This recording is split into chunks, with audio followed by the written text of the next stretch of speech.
नमस्कार विद्यार्थियों। हमने पिछले वीडियो में आदर्शवाद या प्रत्ययवाद के सिद्धांत के बारे में कुछ जानकारियां ली और इस वीडियो में हम ये जानने की कोशिश करेंगे कि आदर्शवाद के तहत ग्रीन का राज्य का कार्यक्षेत्र क्या है तथा इस सिद्धांत की क्या खामियां हैं, क्या आलोचनाएं हैं। तो पहले मैं आपको बता देना चाहूँगा कि आदर्शवाद को जैसा मैंने बताया प्रत्ययवाद भी कहते हैं, चरमतावादी सिद्धांत भी कहते हैं, एब्सोल्यूटिस्ट थियरी या फिलोसॉफिकल थियरी भी कहते हैं, इथिकल या मेटाफिजिकल थियरी भी, यानी दार्शनिक, नैतिक, चरमतावादी, आध्यात्मिक इत्यादि नामों से भी ये जाना जाता है। Idealistical ethical theory of the state.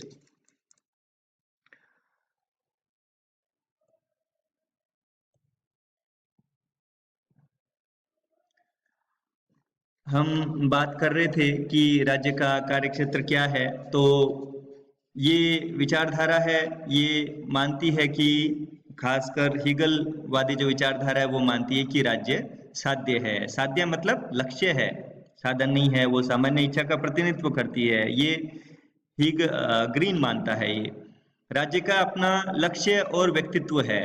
राज्य के अपने टारगेट्स होते हैं और अपनी एक पर्सनैलिटी है, उसका एक अपना एक कैरेक्टर है। मानव की स्वतंत्रता राज्य की आज्ञा की पालना में है और राज्य ही अधिकारों की गारंटी देता है, एक गारंटर के रूप में है और उसी से अधिकारों की उत्पत्ति होती है। और वो इंटरनली और एक्सटर्नली दोनों रूप से सुपर स्ट्रॉन्ग है और इसीलिए इंडिविजुअल और स्टेट में कोई कॉन्ट्रडिक्शन नहीं होता है। ग्रीन ये मानता है कि एब्सोल्यूट नहीं करता है। एक तरीके से ग्रीन ब्रिटेन से है, ब्रिटिशर्स जो भी हैं वो उदारवादी हैं, तो ग्रीन एक आदर्शवादी है और उसने आदर्शवादी विचारधारा का जो पैनापन था, तीखापन था, उसको उसने खत्म कर दिया, कम कर दिया, रिवाइज कर दिया, इंग्लिश वर्जन ऑफ आइडियलिज्म लेके आए जो कि थोड़ा बहुत उदारवाद से प्रभावित है। इसीलिए वो एब्सोल्यूटिस्ट थियरी जो है, चरमतावादी सिद्धांत है, निरंकुशता जो है उसको खत्म कर देते हैं। वो उसको एक्सेप्ट नहीं करते हैं और उसको लेजिटिमाइज करते हैं। आइडियलिज्म को एक तरीके से लेजिटिमाइज किया, उसको कंसेंट बेस पे किया, सामान्य इच्छा पर आधारित माना। उदारवाद जैसे सहमति पर आधारित मानता है, आदर्शवाद सहमति को महत्ता नहीं देता। परंतु ग्रीन ने क्या किया, ग्रीन ने ये बताया कि सामान्य इच्छा का प्रतिनिधित्व करता है, इसलिए वो सर्वोच्च नैतिक संस्थान है, नैतिक प्रवर्तनकारी संस्थान है। तो वो एक तरीके से राज्य के दायरे को सीमित कर देता है सामान्य इच्छा से जोड़कर। फिर राज्य की पॉजिटिव और नेगेटिव दोनों ही टाइप को मानता है ग्रीन। वो मानता है कि राज्य व्यक्ति को वो कार्य करने दे जो करने योग्य हैं और इनके करने में जो वहां बाधाओं के कारण असमर्थ है तो उन बाधाओं को वो दूर करे। और पॉजिटिव एटीट्यूड से देखें तो राज्य का जो सकारात्मक दृष्टिकोण है वो ग्रीन राज्य को अधिकार देता है कि राज्य नैतिकता के विकास के लिए जहां उपयुक्त समझे वहां हस्तक्षेप करे और यदि आवश्यकता हो तो बल प्रयोग भी करे। हालांकि ग्रीन ये मानता है कि राज्य जो है वो सामान्य इच्छा पर आधारित है और बल प्रयोग पर आधारित नहीं है, परंतु राज्य को यदि नैतिकता के विकास के लिए बल प्रयोग की आवश्यकता पड़े तो ग्रीन इसकी अनुमति देता है। ये सिद्धांत राज्य को निरंकुश तो बनाता ही है क्योंकि उसको सर्वोच्च शक्तिशाली मानता है, इसलिए ये निरंकुश बना देता है। और इस कारण निरंकुश होने से क्या है, यदि वो स्वतंत्रता का भी उद्गाता है, अधिकारों का भी जन्मदाता है, तो वो क्या करेगा, उससे इंडिविजुअल लिबर्टी है वो खत्म हो जाती है। तो इस तरीके से इंडिविजुअल लिबर्टी का जो लोप बिंदु है वो आदर्शवाद में देखने को मिलता है। इवन मतलब हीगल ये कहते हैं कि आप अधिकाधिक स्वतंत्रता चाहते हैं तो अधिकाधिक राज्य के कानूनों की पालना कीजिए, उससे आपको अधिक से अधिक स्वतंत्रता मिलेगी। तो ये अपने आप में कॉन्ट्रेडिक्टरी चीज है। राज्य साधन है, राज्य तो मीन है, राज्य का तो प्राकृतिक रूप से विकास हुआ है, स्वाभाविक रूप से विकास हुआ है, परंतु किस लिए हुआ है, मानव के लिए हुआ है, व्यक्ति के लिए हुआ है, नागरिक के लिए हुआ है। तो इसका कोर जो है ना वो मानव है, व्यक्ति है, नागरिक है, उसके लिए राज्य है। जब तक उसकी स्वतंत्रता है, उसके अधिकार सुरक्षित हैं, जब तक उसका जीवन है, उसको सुरक्षा मिलती है, तब तक राज्य का बना रहना उचित है। यदि राज्य के लिए व्यक्ति है, ऐसा नहीं है। राज्य के लिए व्यक्ति है ये आदर्शवाद मानता है, इसलिए राज्य को वो साध्य बना देता है। जबकि व्यक्ति राज्य के लिए नहीं है, राज्य व्यक्ति के लिए है, ये राज्य को साधन मानता है इस हिसाब से। तो ये जो विचारधारा है आदर्शवाद, ये राज्य को साध्य मानती है, साध्य अर्थात लक्ष्य मानती है, साधन नहीं मानती है। इसीलिए विचारधारा बहुत खतरनाक है।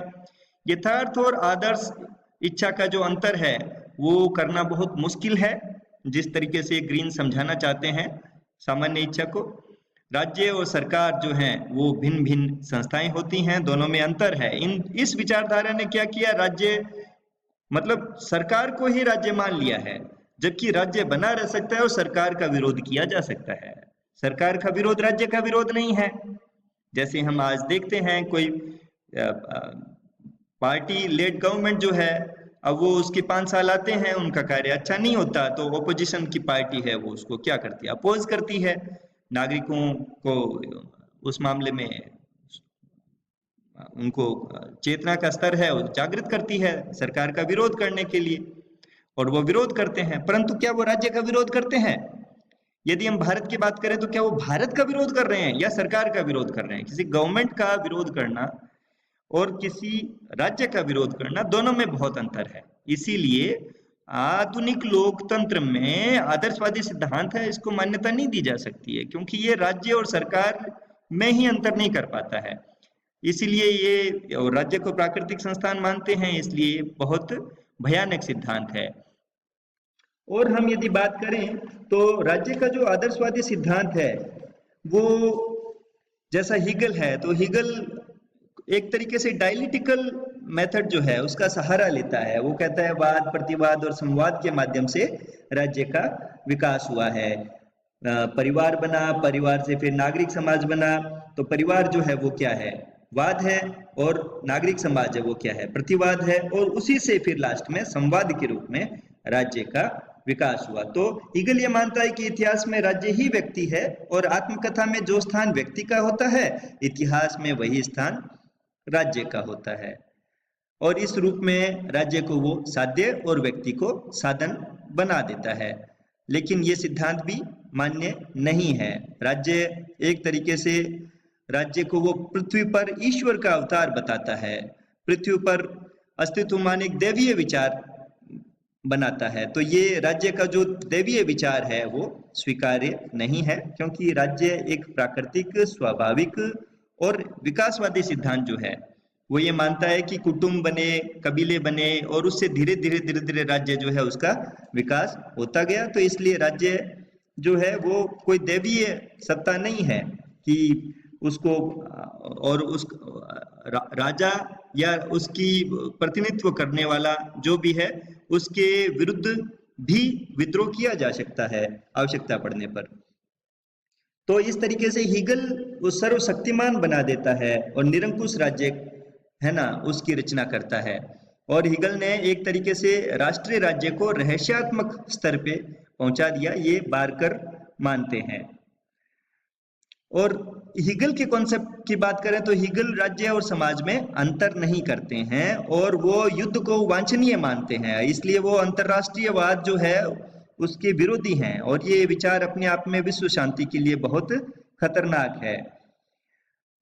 हीगल का दर्शन एक तरीके से वो ये मानते हैं कि real is rational, rational is real, मतलब विवेकशीलता ही वास्तविकता और वास्तविकता ही सदैव विवेकपूर्ण होती है। तो ये कोरा दार्शनिक सिद्धांतवादी है, ये बिल्कुल अनुभव शून्य है, इसलिए ये कल्पना मात्र है। ये सिद्धांत जो है ये वास्तविकता की कठोर उपेक्षा करता है।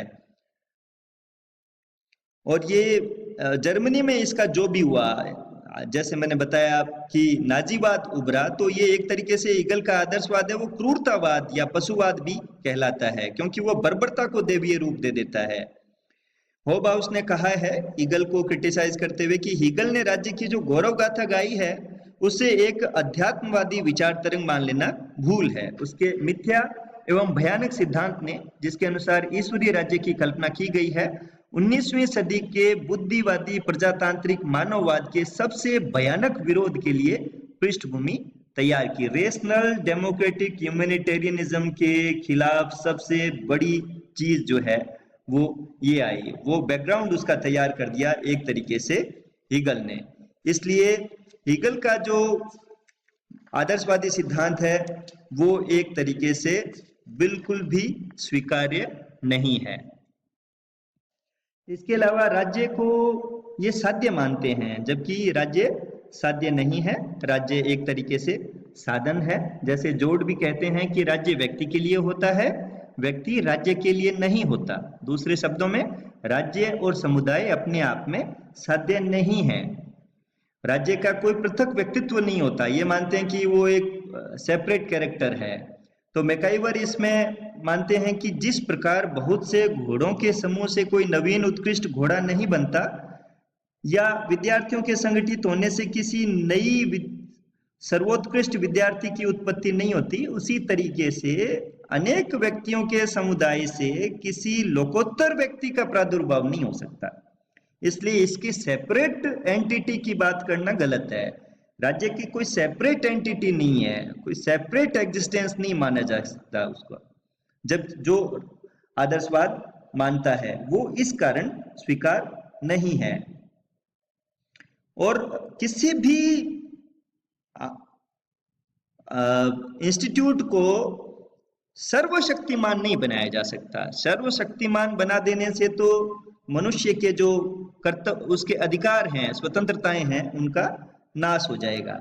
और राज्य को इतना सर्वोच्च नैतिक संस्था बना दिया, जबकि राज्य राज्य जो है क्या उससे गलतियां नहीं होती?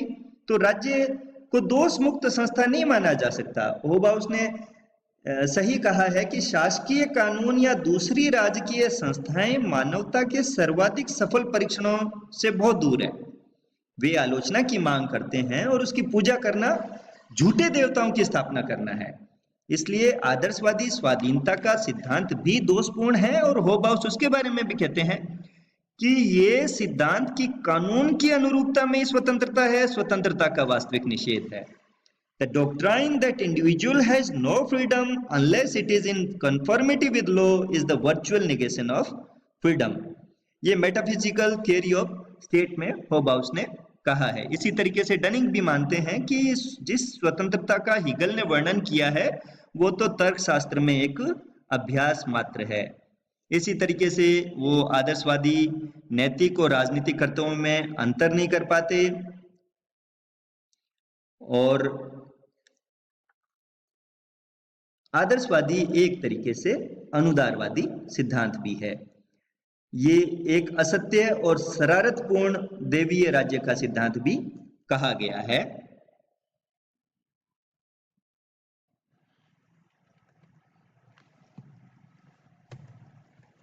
धन्यवाद।